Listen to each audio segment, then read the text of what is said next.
नमस्कार भाइयों बहनों, मैं आपका मल्होत्रा भाई क्राइम की कहानी के नए एपिसोड में आप सभी लोगों का स्वागत है। कहानी में आगे बढ़ने से पहले चैनल को सब्सक्राइब कर बेल आइकॉन जरूर दबाएं ताकि मेरे हर वीडियो का नोटिफिकेशन आपको मिल जाए। तो चलिए आज की कहानी शुरू करते हैं। मुंबई में डॉक्टर पायल तडवी की खुदकुशी के मामले में अब उनका सुसाइड नोट सामने आया है। 3 पेज का ये सुसाइड नोट दरअसल पायल तडवी की अपने माता पिता को लिखी आखिरी चिट्ठी है। इस चिट्ठी में पायल ने अपने दर्द और अपने साथ हो रही ज्यादतियों का विस्तार से जिक्र किया है। मुंबई में डॉक्टर पायल तडवी की खुदकुशी के मामले में अब उनका सुसाइड नोट सामने आया है।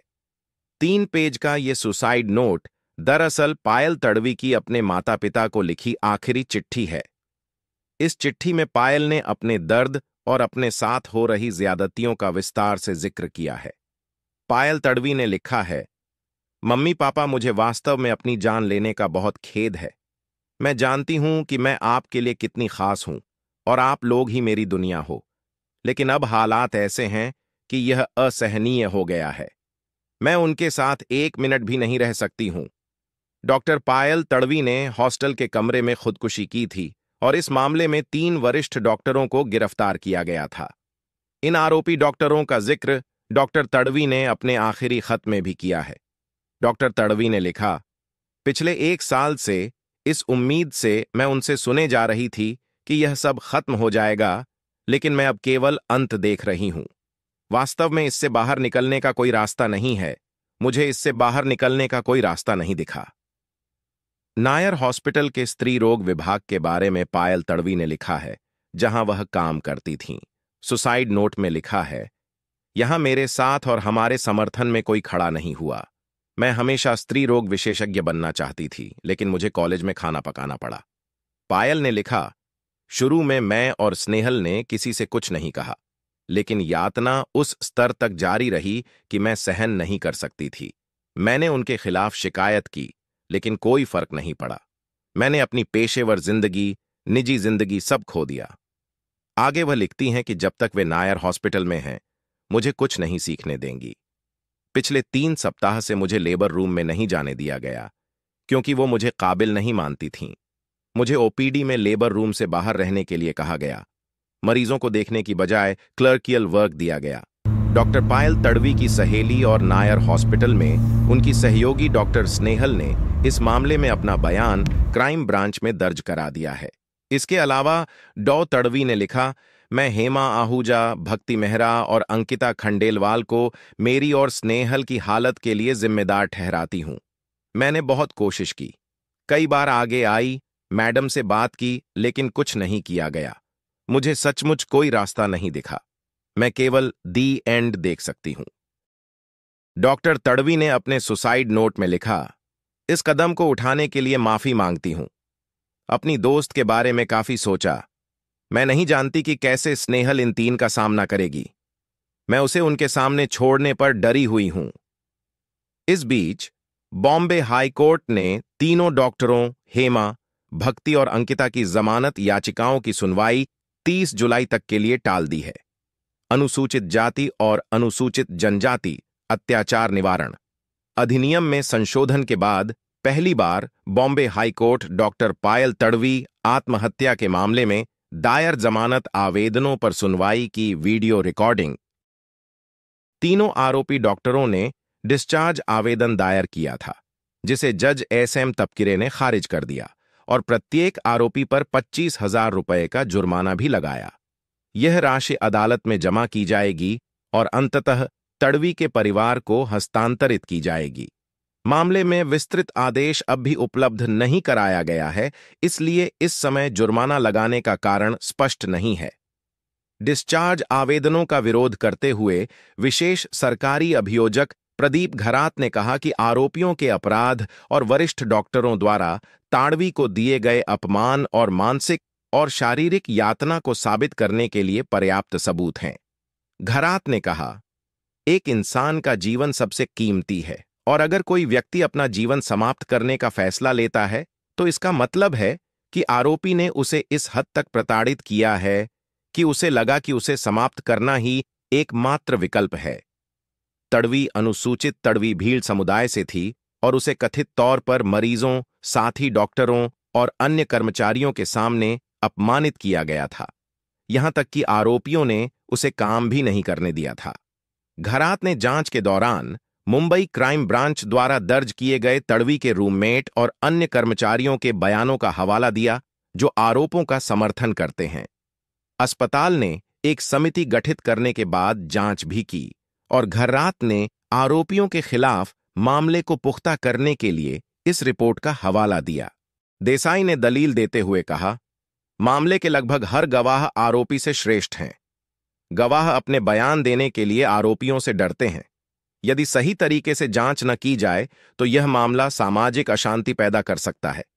पुलिस को आरोपियों के फोन से व्हाट्सएप मैसेज को प्राप्त करना चाहिए।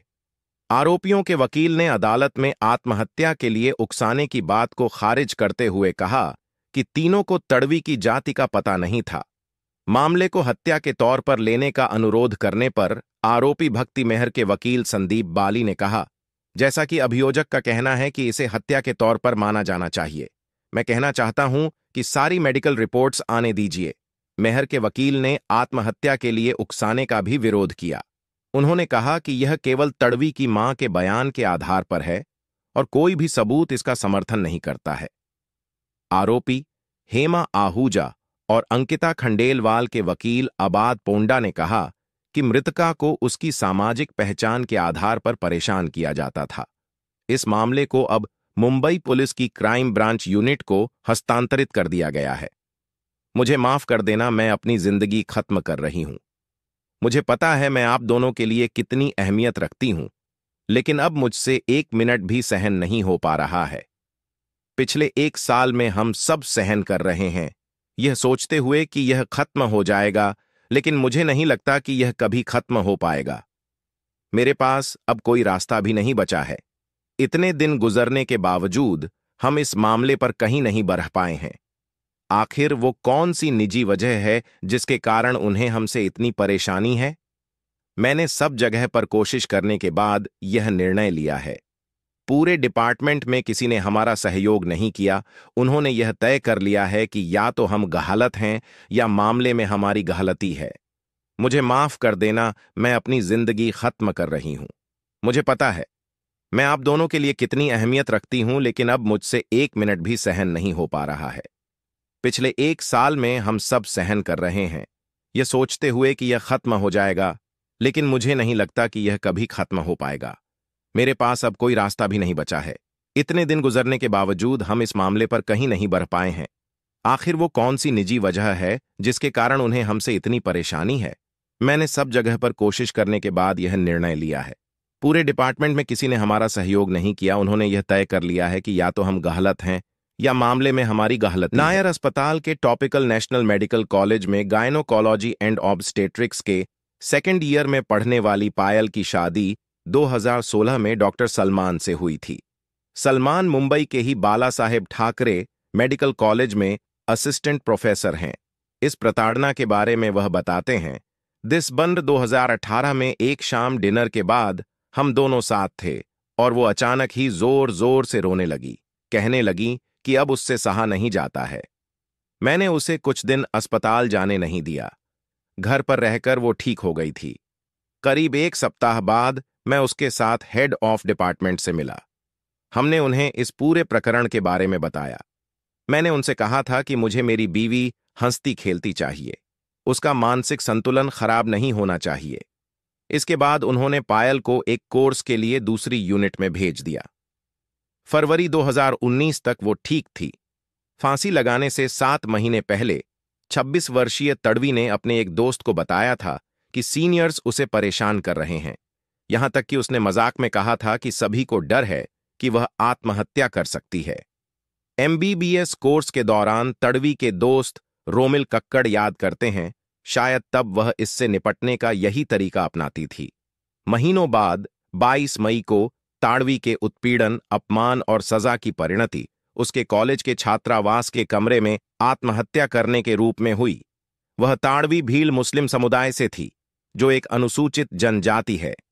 उनकी मृत्यु 2016 में रोहित वेमुला की आत्महत्या की दुखद याद दिलाती है, जब उन्होंने भी 26 वर्ष की आयु में कॉलेज प्रशासन पर जातिगत भेदभाव का आरोप लगाते हुए अपने छात्रावास के कमरे में फांसी लगा ली थी। कहानी अंत तक